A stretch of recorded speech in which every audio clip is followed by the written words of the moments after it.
This is the biggest lie about buying a home in Florida right now, and it is the costs. So when I say this, I'm talking about some specific costs that a lot of people are talking about. We see comments online all the time, and we also see some people making videos that are trying to make money on you by selling fear, doom, and panic and kind of getting you worried, and then it gets you to keep watching videos, and then they're making money because you're watching their videos over and over again, kind of feeding into this, and they're making a lot of ad revenue, which, hey, I'm not gonna knock their hustle, but at the same time, a lot of what they say is, I don't wanna say not true, but a lot of times they're only pointing out the select instances that kind of fit a certain narrative they're trying to get you to believe that sounds sensational. And I just wanna give things in a little bit more of a realistic context. Now, to be completely transparent, I'm part of a real estate team here.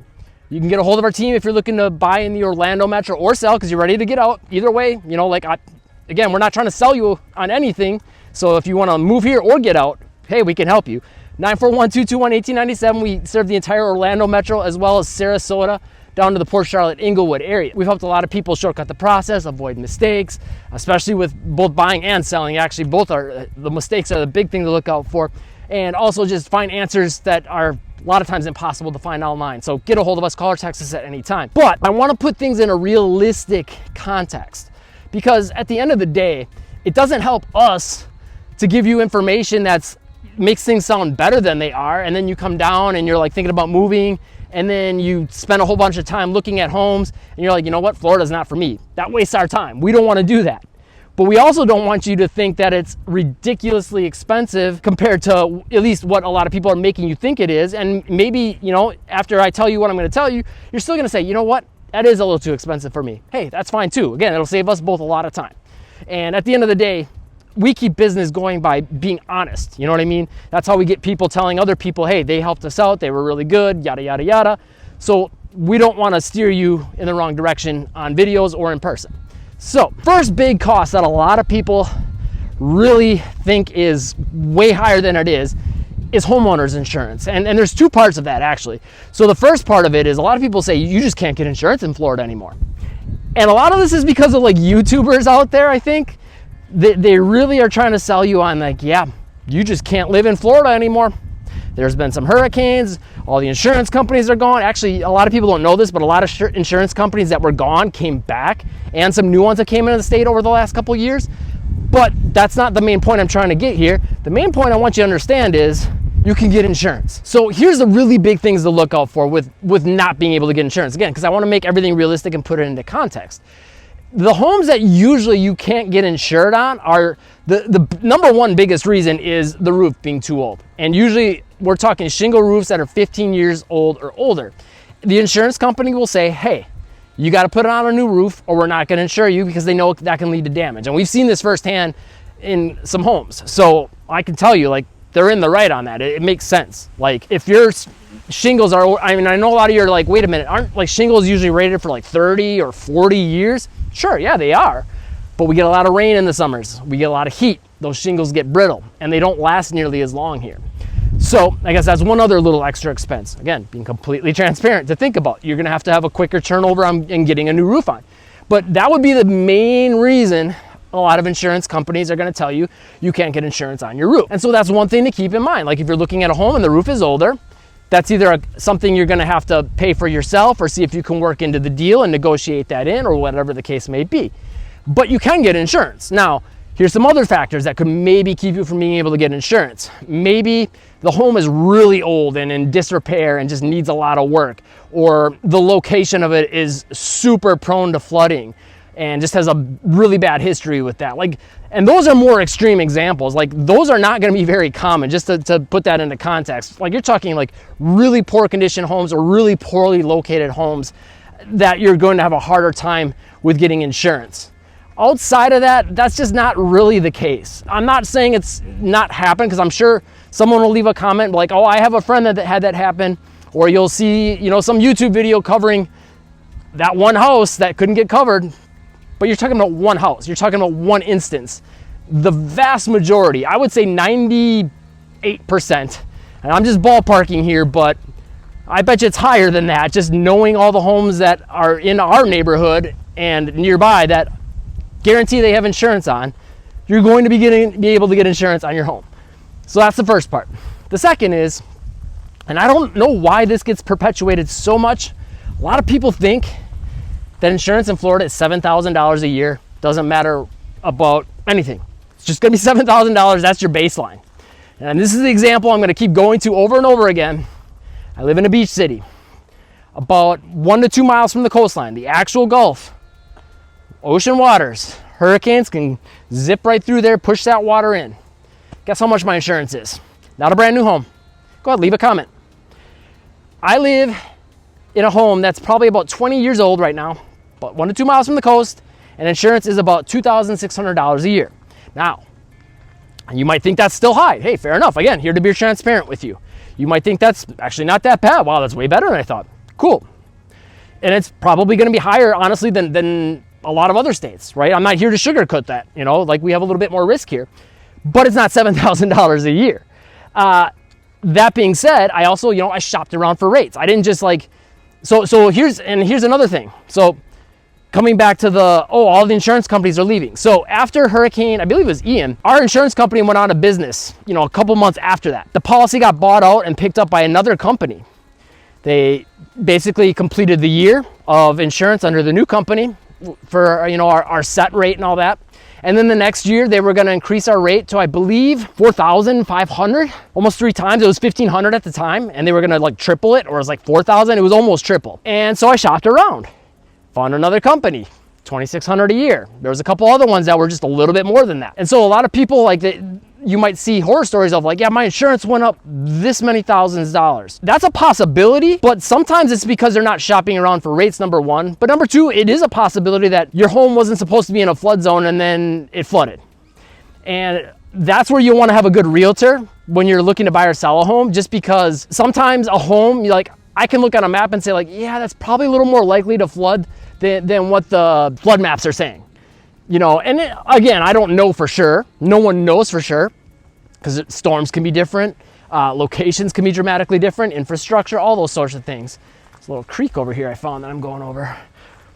Might be a gator in there, huh? You don't have to worry that much about gators, by the way. They usually stick to the water. That's why I'm only worried about it when I go over the creek. But and even then, I'm not that worried. But yeah, you'll want to make sure you have an understanding of like the location, the risks. Generally, the flood zone is going to be a really good indicator, but also the infrastructure of the area, the way the home sits, all that kind of stuff. I have another video that I'll be doing that's either coming out after this video or maybe slightly before that will talk more about that. So if you want to know more about that, subscribe to the channel. But point being, $7,000 is probably not what you'll be paying for insurance unless the home is really old. Does it have hurricane impact windows? What's the age of the roof? Is the home elevated? Like all those things. The area too, as far as needing flood insurance or not, is you know, it flood prone? Is there infrastructure set up? Are you in a planned community where that infrastructure is there? Like all those things are really going to make a big difference. And those are all things you'll want to consider. And it's possible. I'm not saying it's not possible for your insurance to go up to $7,000 a year. I'm just saying don't expect that to be the case with every single home, especially homes that were built like in the 2000s or later. Generally, it's going to be considerably less than that. Okay, I'll talk more about flood insurance in a second. But first, let's talk about another one of those costs that I don't want to say lies, but things have got a little hyperbolic about right now. And this is taxes. So this one, it's harder to really give you any big change in your perspective on, just because your percent is your percent and every county is going to be a little bit different. I'd say a good ballpark would be like 1.5%, give or take. It depends on the county, a whole bunch of factors. But a lot of people like talking about how, you know, taxes have become insane. Well, there's a few things to understand with that.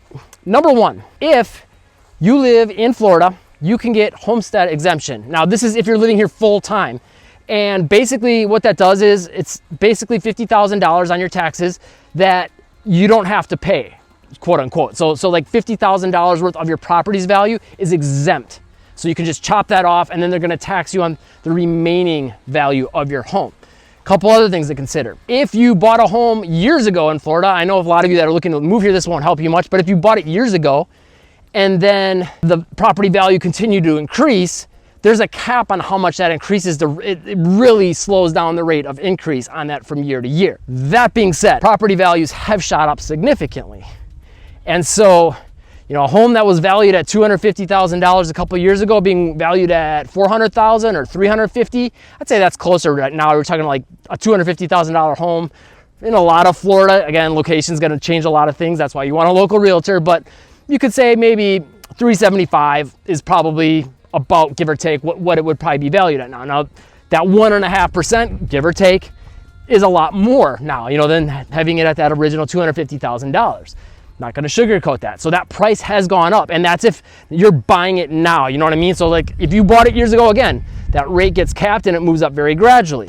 So if you buy it now, it's your primary residence, you do get that homestead exemption. That being said, you still got a lot more extra money that home is worth, where that 1.5% is going to add to your yearly bill quite a bit.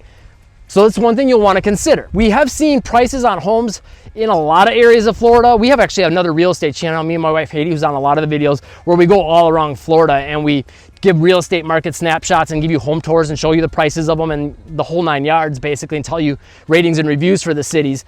And in that channel, we've seen a lot of markets where the home values are starting to come down a little bit. You know, it's very slow and gradual, but it's happening. So that will help a little bit with that property tax cost. You know, we'll see how things go as time goes on, and maybe interest rates go down. That's another thing that's adding to the cost, but that's for everyone. That's not really a Florida specific thing, but definitely one thing you'll definitely want to consider. So, you know, maybe right now you think, okay, prices are a little too high and that's going to add a lot to my property taxes. Maybe give it 6 months to a year and they'll come down a little bit more. I mean, again, it won't probably be dramatic, but like, to give you an example, like we've seen homes in our neighborhood that went from being valued around $275,000. We live in Venice, Florida, and they would go up to like almost $500,000. I think some even went a little above it in our neighborhood at the peak.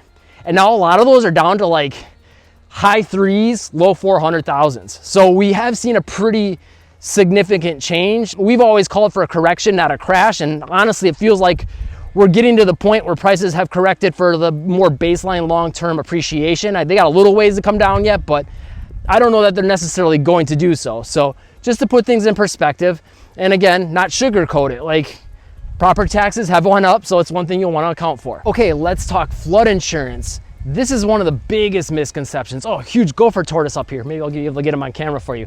But one of the biggest misconceptions that people think is in Florida, you absolutely have to have insurance now. Either you're going to be required to have it no matter where you live, or you really should have it and you need it. I'm not here to dissuade you from having it if you want it for that peace of mind. Absolutely, if you feel like it'll make you sleep better at night, go ahead and get that flood insurance. And again, that's going to be another expense to consider. That being said, you don't necessarily need it. And again, I'm gonna have a video where I'm really gonna dig into like some of the risk factors and things that can help with preventing flood happening in your home, but stay tuned for that, or go back on the channel. It might be out before this video comes out. Here's the gopher tortoise. I wanna show you him real quick. They're so cute. Look at this guy. He's getting a little grass to eat. Hey, buddy. Okay, I think I freaked him out. He's done eating for a little bit. But you don't necessarily need to get it. It's something to consider. It's an added cost, and you could be looking at, like, if you just want to get it, you know, you could maybe get it for about $500-ish a year. Again, that would be an added expense, so not here to sugarcoat it, but in a lot of instances, especially like if you go the newer construction home route, or a newer planned community, or an area with good infrastructure, or like a lot of areas where the water can drain, and you're, you know, again, avoiding some of the other risk factors, such as being by like canals or right by the ocean, things like that. You could get it for about $500 a year, give or take, and you could have a little extra peace of mind, and you don't have anything to worry about. Again, with our home, about 2 miles from the coastline, flood insurance not required. We decided to get it this year just for a little extra peace of mind, because last year there was that storm. I forgot which one it was, honestly, because there was like 3 or 4. There was like a couple tropical storms, a couple hurricanes, and again, we didn't really have any damage. We had a little bit of screen damage in our lanai, but yeah, we just decided to get it because one of them, there was the potential for it being a Category 5 when it hit the coast. And good resource for this. A lot of people use the FEMA maps, not necessarily a bad thing, but Flood IQ is a great resource, because you can pull up based on a Category 1 what the storm surge would be, Category 2 what the storm surge would be, etc., all the way up to a Category 5, and it'll show you like how far it would potentially go in. And so we looked at our home and we're like, oh, Category 5, about 2 miles from the coast, that would have hit us. potentially, according to the map. It ended up being like a 4 working its way down towards a 3, like right as it hit the coast. And we didn't get any flooding, not even close, not even really close to our house at all, honestly. But that being said, you never know. So we decided, you know what, it's not too much. It'll help us sleep better at night. Let's get it. You know what I mean? So that could be added expense, but you don't need to get it. We don't need to get it living 2 miles from the coast. We live in a community with good infrastructure. We have a retention pond behind us. There's drainage in the roads. Our home is elevated. The lot is elevated. Those are all good things to look for. But, you know, outside of that, you know, there's other homes that you're going to need it. So if you're right by the water, if you're right by a canal, that's going to increase your risk. If the home lot isn't elevated, if there's not drainage and things that you'll want that I'm going to cover in the future video or the previous video, you know, those things could factor in, and you could be looking at an insurance bill that adds on to your actual homeowner's insurance with flood insurance. So that's one thing you'll definitely want to keep in mind. Now, rates on that can dramatically differ, just depends on a lot of factors, but bare minimum, I would say plan on adding, you know, about $1,000 a year, give or take. That being said, you might not need it, you might not want it, it might not be required. If you're a cash buyer also, that's one thing to keep in mind. That will change whether you need it or not. Like if you buy cash, you don't have a mortgage, so you don't have your lender saying you've got to have homeowners insurance or flood insurance or whatever the case may be. And if you don't want any of it, you don't got to pay for it. Those are the truths about what you can expect with how much a home costs in Florida and some of those extra added fees. Again, though, if you are looking to buy or sell a home anywhere from Sarasota down to the Port Charlotte, Inglewood areas, or the entire Orlando metro, get a hold of our team at 941-221-1897. We've helped a lot of people avoid mistakes, shortcut the process with both selling and buying, and also help them find some of those questions that a lot of times it's just hard to find, if not impossible, online. And we would love to help you too. Call or text us at any time. And if you're looking to buy or sell a home anywhere else in Florida or the entire United States for that matter, just click the link in the description, answer a few questions. That'll get you connected with a realtor in the area that you're looking for, and that is an expert in the area and can help you avoid mistakes, shortcut the process, and find those answers that are often impossible to find online. That does not cost you anything extra, but either clicking that link or getting a hold of our team is a good way to support the channel so we can keep making you videos like this. If you want to know more about what it's like moving to Florida, check out this playlist right here. There's a whole bunch of information there for you. Thanks for watching, and live breezy.